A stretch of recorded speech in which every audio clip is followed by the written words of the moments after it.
Friends, welcome to my channel. तो आज के वीडियो में हम लोग पढ़ने वाले हैं प्रकाश से जितने भी क्वेश्चन पेपर में पूछे गए हैं उन सारे क्वेश्चन को डिटेल से पढ़ने वाले हैं। उसके बाद उसका डिस्कशन भी इस वीडियो में किया जाएगा, तो आप लोग इस वीडियो के लास्ट तक बने रहिएगा। तो देखिए, आप लोग का पहला क्वेश्चन है, निम्न में से किस विकिरण में ऊर्जा प्रति क्वांटम सर्वाधिक होगी। यानी इसमें पूछा गया है कि निम्न में से किस विकिरण में ऊर्जा प्रति क्वांटम सर्वाधिक होती है। तो ऑप्शन बी सही हो जाता है 200 से 280 nm में। अगला यहाँ पे देखिए, तरंग दैर्घ्य की न्यूनतम रेंज वाली विकिरणों में प्रति क्वांटम ऊर्जा सर्वाधिक होगी। यानी जिसकी तरंग दैर्घ्य कम होगी उसकी क्वांटम ऊर्जा अधिक होती है। अगला क्वेश्चन देखिए, सौर विकिरण निम्न में से किस परास में दिखता है। सौर विकिरण किस में दिखता है, तो ऑप्शन बी यानी 400 से 700 nm के बीच में। अगला देखिए, इसका यहाँ पे डिटेल भी दिया गया है। पृथ्वी पर आने वाली सौर विकिरण का परास 100 नैनोमीटर से 10⁻6 नैनोमीटर तक विस्तृत है। इस सौर विकिरण को पराबैंगनी विकिरण परास 100 nm से 400 nm, दृश्य प्रकाश परास 400 nm से 700 nm तथा अवरक्त विकिरण परास 700 से 10⁻6 नैनोमीटर में विभाजित किया जा सकता है। अगला देखिए, दृश्य प्रकाश की तरंग दैर्घ्यमान प्रसार होता है। तो जो दृश्य प्रकाश होती है, ऑप्शन डी सही हो जाता है 390 से 780 नैनोमीटर के बीच। देखिए यहाँ पे, दृश्य प्रकाश विद्युत चुंबकीय विकिरण का वह भाग है जो मानवीय आंख द्वारा देखा जा सकता है। एक सामान्य मानवीय आंख 390 नैनोमीटर से 750 नैनोमीटर तरंग दैर्घ्य के बीच की विद्युतीय चुंबकीय विकिरण को स्पष्ट रूप से देख सकती है। आगे देखिए, इसमें दृश्य स्पेक्ट्रम की तरंग दैर्घ्य की सीमा होती है। तो 1300 एंगस्ट्रॉम से 3900 एंगस्ट्रॉम, 3900 एंगस्ट्रॉम से 7600 एंगस्ट्रॉम, 7800 एंगस्ट्रॉम से 8200 एंगस्ट्रॉम, 85 एंगस्ट्रॉम से 9800 एंगस्ट्रॉम। तो यहाँ पे आप लोग का सही हो जाता है ऑप्शन बी 39 एंगस्ट्रॉम से 7600 एंगस्ट्रॉम तक। यहाँ पे देखिए, दृश्य स्पेक्ट्रम प्रकाश के संबंध में कोई निश्चित सीमा रेखा निर्धारित करना कठिन है। एक व्यक्ति की उम्र, आंखों की क्षमता, प्रकाश स्रोत की दूरी एवं तीव्रता आदि बातों पर निर्भर करता है। अमेरिकी अंतरिक्ष एजेंसी नासा के अनुसार मनुष्य की आंख 380 से 7 नैनोमीटर यानी 3800 से 7000 एंगस्ट्रॉम तक की तरंग दैर्घ्य के दृश्य प्रकाश को देख सकती है।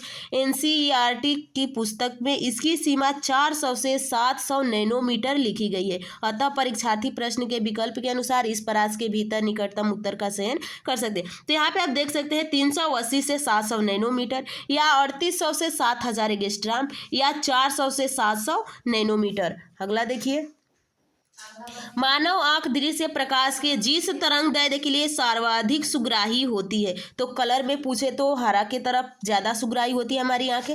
और आप लोग का यहाँ पे तरंग दैर्घ्य में पूछे तो 5500 एंगस्ट्रॉम। देखिए यहाँ पे, मानव आंख दृश्य प्रकाश के लगभग 5500 एंगस्ट्रॉम या 555 नैनोमीटर तरंग दैर्घ्य के लिए सर्वाधिक सुग्राही होती है।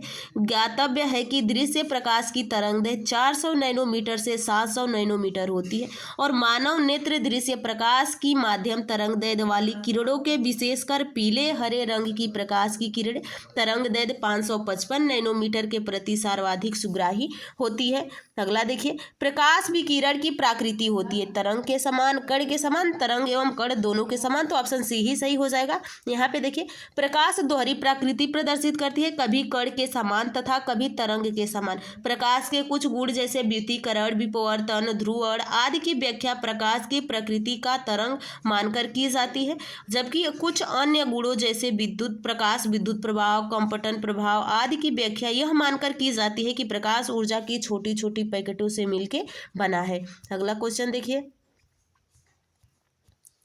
अगला क्वेश्चन है, प्रकाश सीधी रेखा में चलता प्रतीत होती है क्योंकि यह छोटे कणों से बना है।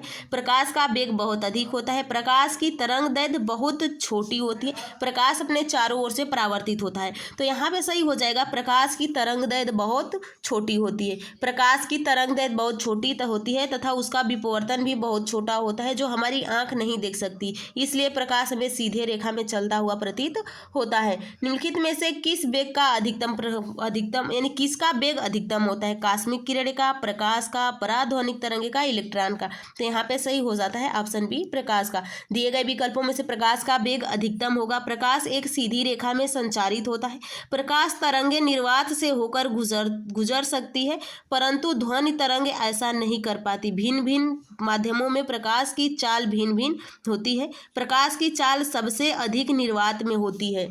अगला देखिए, निम्नलिखित में से कौन सा कथन सत्य है? प्रकाश का वेग अधिक होता है, ध्वनि का वेग सबसे अधिक होता है, आकाशीय पिंडों का वेग सबसे अधिक होता है और रॉकेट का वेग सबसे अधिक होता है। तो यहाँ पे सही हो जाता है ऑप्शन ए प्रकाश की वेग सबसे अधिक होता है। यहाँ पे देखिए, प्रकाश की गति निर्वात में शून्य अवकाश में 3.0, यहाँ पे देखिए 3.0 गुणे 10⁴ मीटर प्रति सेकेंड होती है, जबकि ध्वनि की गति वायु में 332 मीटर प्रति सेकेंड होती है। प्रकाश की गति पानी में 2.25 गुणे 10⁸ मीटर प्रति सेकेंड होती है। प्रकाश का वेग कांच में 2.0 गुणे 10⁸ मीटर प्रति सेकेंड होता है। प्रकाश की गति सदैव ध्वनि की गति से अधिक होती है। आकाशीय पिंडों एवं रॉकेटों का वेग प्रकाश की गति से काफी कम होता है। अगला क्वेश्चन देखिए, प्रकाश का शून्य अवकाश का वेग अनुमान होता है। तो यहाँ पे 3 गुणे 10⁸ मीटर प्रति सेकेंड होता है। प्रकाश की गति होती है, तो यहाँ पे आप देख सकते हैं कि आप यहाँ पे 3 गुणे 10⁸, 9 गुणे 10⁻², 3 गुणे 10⁻11 और 2 गुणे 10⁴। तो यहाँ पे आप लोग का सही हो जाता है ऑप्शन सी। अगला देखिए ऑप्शन सी में क्या दिया गया है? 3 गुणे 10⁸ मीटर प्रति सेकेंड। अगला क्वेश्चन देखिए, प्रकाश का वेग अधिकतम होता है हीरे में, पानी में, निर्वात में, हाइड्रोजन में। तो यहाँ पे सही हो जाता है निर्वात में। ध्वनि की चाल सबसे अधिक ठोस में होती है, लेकिन प्रकाश का वेग सबसे अधिक निर्वात में होता है। प्रकाश का वेग अधिकतम निर्वात में होता है। प्रश्न में दिए गए माध्यमों में प्रकाश का वेग यहाँ पे देख सकते हैं। अगला क्वेश्चन देखिए, प्रकाश की गति किसके बीच से जाती हुई न्यूनतम होगी? तो कांच, निर्वात, जल, वायु। तो ऑप्शन ए सही हो जाता है कांच। जिस वस्तु या पदार्थ का अपवर्तनांक ज्यादा होता है उसमें प्रकाश की गति न्यूनतम होती है। कांच, निर्वात, जल तथा वायु में से कांच का अपवर्तनांक सबसे ज्यादा होता है, इसलिए प्रकाश की गति कांच में न्यूनतम होती है। हवा में प्रकाश की चाल निर्भर करती है दाब पर, घनत्व पर। यहाँ दाब, ताप और घनत्व से स्वतंत्र है ताप पर। तो यहाँ पे देख सकते हैं प्रकाश एक प्रकार का विद्युत चुंबकीय ऊर्जा है। किसी माध्यम में प्रकाश का वेग उस माध्यम के प्रकाशीय घनत्व पर निर्भर करता है, जो कि माध्यम के भौतिक घनत्व से भिन्न होता है। किसी माध्यम का प्रकाशीय घनत्व जितना अधिक होगा उसमें प्रकाश का वेग उतना ही कम होगा। किसी माध्यम का अपवर्तनांक उसके प्रकाशीय घनत्व का संकेतक होता है। वायु का प्रकाशीय घनत्व उसके ताप, दाब और आर्द्रता पर निर्भर करता है। अतः वायु में प्रकाश की वेग उसके प्रकाशित घनत्व, तापमान एवं दाब पर निर्भर करती है। अगला क्वेश्चन है, सूर्य के प्रकाश को धरती के सतह पर पहुंचने में लगने वाला समय। तो सूर्य से धरती पर कितने मिनट में सूर्य का प्रकाश आ जाता है? तो यहाँ पे आप देख सकते हैं 8.5 मिनट में। सूर्य के प्रकाश को पृथ्वी की सतह तक पहुंचने में 499 सेकेंड लगते हैं, जिसे मिनट में बदलने पर लगभग 8.3 मिनट होगा। सूर्य से पृथ्वी तक प्रकाश के पहुंचने में लगभग समय लगता है तो 8 मिनट का। सूर्य का प्रकाश पृथ्वी पर पहुंचता है 8 मिनट में। अगला है, प्रकाश तरंगों की वायु में कांच में जाने पर जो चर प्रभावित होता है। तो देखिए फ्रीक्वेंसी कहीं नहीं, यानी आवृत्ति नहीं बदलती है। तो यहाँ पे ऑप्शन डी सही हो जाएगा, बाकी में फ्रीक्वेंसी दिया हुआ है। जब कोई प्रकाश तरंग वायु से कांच या एक माध्यम से दूसरे माध्यम में जाती है तो प्रकाश की आवृत्ति वही रहती है, लेकिन उसका तरंगदैर्घ्य तथा वेग बदल जाता है। जब प्रकाश एक माध्यम से दूसरे माध्यम में जाता है तो निम्न में से कौन सा एक अपरिवर्तित रहता है? तो फ्रीक्वेंसी। जब प्रकाश एक माध्यम से दूसरे में जाता है तो निम्न में से कौन सा नहीं बदलता है? तो फ्रीक्वेंसी नहीं बदलती है। तो आज की वीडियो यहीं पे समाप्त करते हैं। नेक्स्ट वीडियो में बहुत जल्द मिलेंगे। देखिए इसकी थ्योरी भी हम लोग देखने वाले हैं और प्रीवियस ईयर क्वेश्चन भी जितने पूछे गए हैं। तो नेक्स्ट वीडियो में हम लोग थ्योरी और उसके जितने भी क्वेश्चन है उसको डिस्कशन करेंगे। तो आप लोग वीडियो को लाइक और चैनल को सब्सक्राइब कीजिएगा। कमेंट करके ज़रूर बताइएगा कि आपको वीडियो कैसी लगी।